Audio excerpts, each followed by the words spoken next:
سب سے پہلے تو آپ یہ ویڈیو دیکھیں. ولی سے کہہ رہا تو ان کی رحمتوں نے جواب دیا وہ قوم آ رہی ہے جب ولیوں سے مانگے گی تو لوگ اسے شرک کہیں گے، لوگ اسے بدعت کہیں گے، دیوبندی وہابی. لہذا جب قرآن شریف دیکھیں گے کہ نبی نے ولی سے کہا، نبی نے ولی، جب نبی ہو کر ولی سے مانگ سکتا ہے، سبحان اللہ، ہم بندے ہو کر کیوں نہ. میرے بھائیوں، آپ ان لوگوں کی مکاری دیکھیں کہ کس طریقے سے عوام کو گمراہ کرتے ہیں. قرآن کریم کا حوالہ دے کر کہا جا رہا ہے کہ نبی نے ولی کو پکارا مدد کے لیے. جب نبی ولی کو پکار سکتا ہے تو ہم ولی کو کیوں نہ پکارے مدد کے لیے؟ عجیب طرح کا لوجک ہے. یعنی انہوں نے نبی کو ولی کے در کا محتاج بنا دیا اور اس سے دلیل پکڑ رہے کہ ہم ولی کو پکار سکتے ہیں. یعنی ولی کا مقام جو ہے وہ نبی سے بھی افضل ہے، کیونکہ وہ جو ہے نبی کی پکار کو سنتا ہے اور نبی کی مدد کرتا ہے. یہی تو عقیدہ دیا جا رہا ہے نا امت کو. یعنی مزاروں پر ڈالنے کے لیے اور غیر اللہ کے در پر کہہ لیجیے عوام کو ڈالنے کے لیے یہ لوگ کس طرح کے جھوٹ بول رہے ہیں، اور وہ بھی اللہ کی کتاب میں جھوٹ بولا جا رہا ہے. فمن اظلم ممن افترى على الله كذبا، اس سے بڑا ظالم کون ہوگا جو اللہ پر جھوٹ بولے، اللہ کی کتاب پر جھوٹ بولے. کیسے لوگ ہمت کر لیتے؟ اور عوام ہے کل انعام، اسے کچھ نہیں پتا، وہ تو مست ہے. سبحان اللہ، ماشاء اللہ کہنے میں اللہ کی پناہ ہے. کس جگہ تم امت کو ڈال رہے ہو؟ اس کو تم دین کہتے ہو یا تم اہل سنت؟ تو تم خود کو اہل سنت کہتے ہو. اب اس ویڈیو کے اندر موجود جو شخص بات کر رہے ہیں نا کہ یہ بریلوی حضرات قبر پرست جو لوگ ہیں وہ عوام کو اس طرح سے گمراہ کر رہے ہیں کہ وہ نبی علیہ السلام کو بھی محتاج بتا رہے ہیں. کس کا؟ نعوذ باللہ من ذالک، ایک ولی اللہ کا. تو یہ دیکھ لیں یہاں تک بات پہنچ چکی ہے سرکار، یہاں تک کانسیپٹ ان کا پہنچ چکا ہے. اور ہمیں اس طرح کے بندوں کی اور ضرورت ہے، جس طرح کی یہ ماشاءاللہ سے مفتی صاحب ہے نا.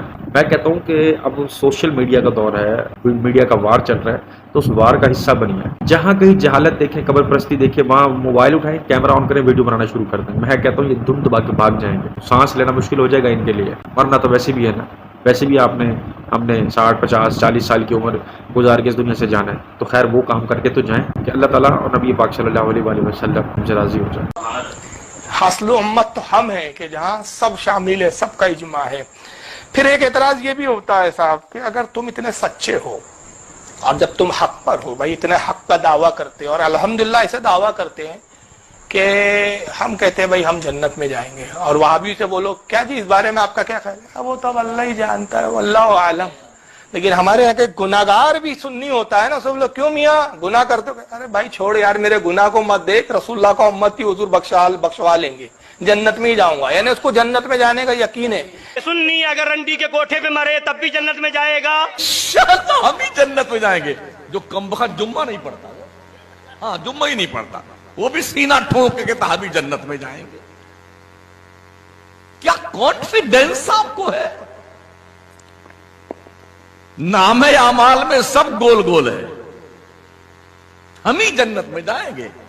وہ کاؤنٹر بتا دیجئے جہاں پر یہ ٹکٹ ملتا ہے جنت والا، ہم بھی چلے جائیں. لیا ہے ٹکٹ ادھر سے یار. یہ مفتی صاحب نے جن الفاظوں کا استعمال کیا بالکل ٹھیک کیا. یہ لوگوں کے عقائد اتنے جو ہے وہ پک چکے ہیں، یا اتنے یوں کہہ لیں کہ پکے ہوئے ہیں کہ اگر یہ لوگ شراب پیتے ہوئے یعنی کہ دنیا سے کوچ فرما جائیں، اور یا پھر یہ کوٹھوں پر کوچ فرما جائیں، مطلب غرض جو بھی غلط گھٹیا کام ہے نا، اگر یہ وہ کرتے ہوئے کوچ فرما چکے ہیں نا، تو ان کے دل کے اندر ایک چیز بیٹھی ہوئی ہے. وہ تو خیر چتر پڑھ رہے ہوں گے الٹے سیدھے، وہ تو خیر انہیں کو پتا. لیکن ان کا کنسیپٹ کیا ہے؟ ان کا کنسیپٹ یہ ہے دراصل میں نے نا وہ سینڈوچ کھائے ہوئے، تو وہ کنسیپٹ آپس میں ایسا ہے. کنسیپٹ ان کا کنسیپٹ کیا ہے کہ جب ان کا ایسا کوئی بھی شخص فوت ہو گیا، دنیا سے کوچ کر گیا، انہوں نے سب سے بڑے مفتی کو بلانا ہے، سب سے بڑے پیر کو، سب سے بڑے مولوی کو، جو مقبول ہوگا، جو کافی لوگوں کو مطلب جانتا ہوگا، لوگ اس کو جانتے ہوں گے، ایسا کوئی شخص بلائیں گے. ہزاروں لوگ اکٹھے ہو جائیں گے. ظاہر ہے جہاں صفیں بننی تھی 3-4 ماہ صفیں بن گئی ہیں 50. جنازے میں نا 50,000 بندہ تھا، یا جنازے میں 2 لاکھ بندے تھے. وہیں سے ایسوسیشن شروع ہو جاتی ہے کہ 2 لاکھ بندہ تھا نا، فرشتے بھی بیچ میں شامل ہوں گے. وہ لمبے ہاتھ میت کو چھو رہے تھے، ایسا نہیں ایک بندہ تھا. اس طرح کی ویڈیوز آپ نے پہلے دیکھی ہوں گی. تو یہ بندہ جنتی ہے. ایک شک وہ کوٹھے پہ فوت ہوا ہے، ایک شک شراب کی بوتل جو ہے وہ پیتے پیتے فوت ہو گیا. یہ کنسیپٹ ڈال دیا ہے کہ کوئی نہیں. وہ ویسے بھی بریلیوں کا پیر مشہور ہے نا، وہ شرابی تھا، کوٹھوں پہ بھی جاتا تھا. ویسے زمین پر اللہ کا نام اس نے ایک دفعہ دیکھا، سب چل رہا تھا پیدل، تو اس نے نام اٹھایا، دیکھا کہ اس پہ اللہ لکھا ہوا، تو اس کو چوم کے اپنے گھر کی اونچی ایک جگہ تھی ادھر جا کے رکھ دیا. صرف نام اٹھایا اور وہاں اونچی جگہ پہ جا کے رکھ دیا. اللہ نے اس کو ولی بنا دیا.